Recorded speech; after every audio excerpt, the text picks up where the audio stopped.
दोस्तों आज की इस वीडियो में मैं आप लोगों को कुछ बातें बताऊंगी कि आप लोगों को किन बातों से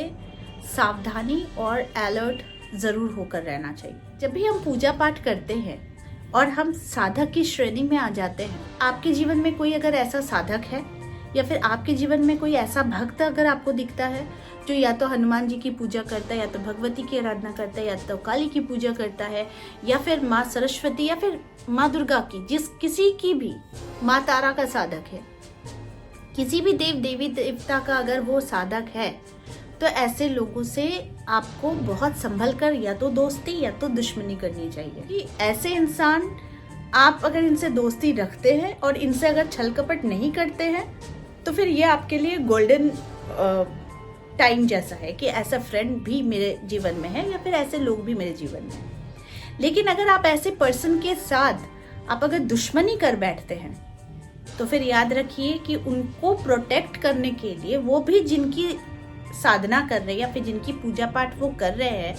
उनके प्रोटेक्शन के लिए उनके लिए देवी देवता खड़े हो जाते हैं। वो जिनकी भी साधना कर रहा हो या फिर जिनकी भी पूजा पाठ कर रहा होगा या फिर जिनसे भी वो दीक्षित होगा, जिस भी देव देवी के लिए वो दीक्षित होगा,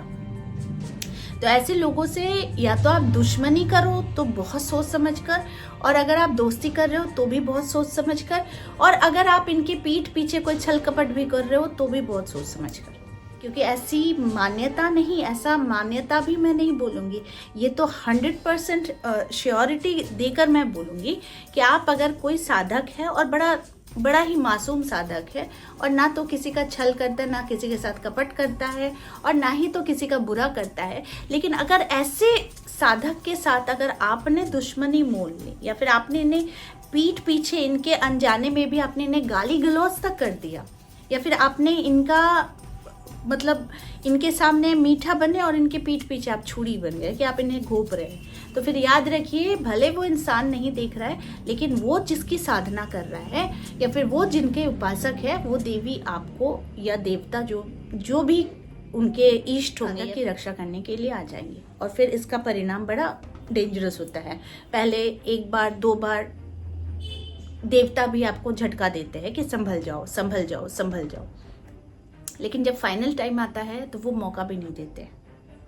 वो एकदम सीधे से ही आपके साथ वो दंड स्वरूप आपको ऐसा दंड दे देते हैं जिसकी कल्पना भी शायद आप नहीं कर सकते।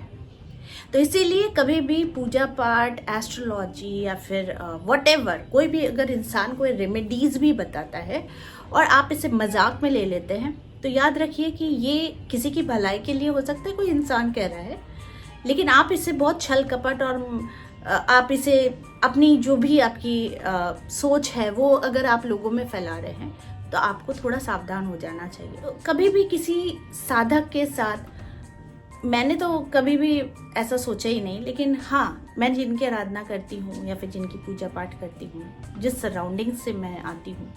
वहाँ पर देवी देवता ज़रूर रहते हैं हमें प्रोटेक्ट करने के लिए। तो ऐसा ही है कि कभी किसी साधक, कोई पूजा पाठ करने वाला, कोई अच्छी राह दिखाने वाला, ऐसे लोगों के साथ ना ज़्यादा भिड़ना नहीं चाहिए। अगर ज़्यादा भिड़ेंगे ना तो फिर प्रॉब्लम आपको होगी। भले आज नहीं हो रही है, कल नहीं हो रही है, महीने नहीं होंगे, लेकिन ऐसा होगा कि आप उठ नहीं पाओगे, आप खड़े नहीं रह पाओगे। तो या तो मेरा कहने का कॉन्सेप्ट है कि या तो अगर आप किसी के सानिध्य में हो तो उनके लिए लॉयल रहो, उसके लिए अच्छे बने रहो, और अगर वैसे नहीं बन सकते हो और आप उसके पीठ पीछे आप खंजर घोंपने की तैयारी करते हो या फिर उनकी बुराई भी करते हो, तो मैंने आपको ये भी बोला है कि ललिता सहस्रनाम, विष्णु सहस्रनाम, लक्ष्मी सहस्रनाम, दुर्गा सहस्रनाम, कृष्ण सहस्रनाम, शिव सहस्रनाम,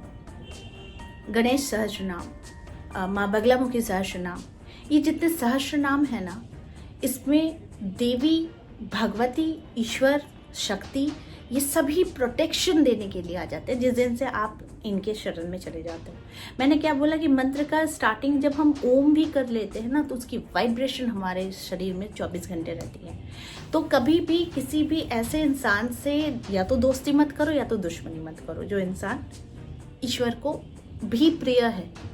वो ईश्वर के सानिध्य में रहता है। हाँ, अब कोई इंसान आपके साथ छल कर रहा है, आपने उसे मुंह तोड़ जवाब दिया, वो अलग बात है, लेकिन कोई इंसान अगर आपके लिए कोई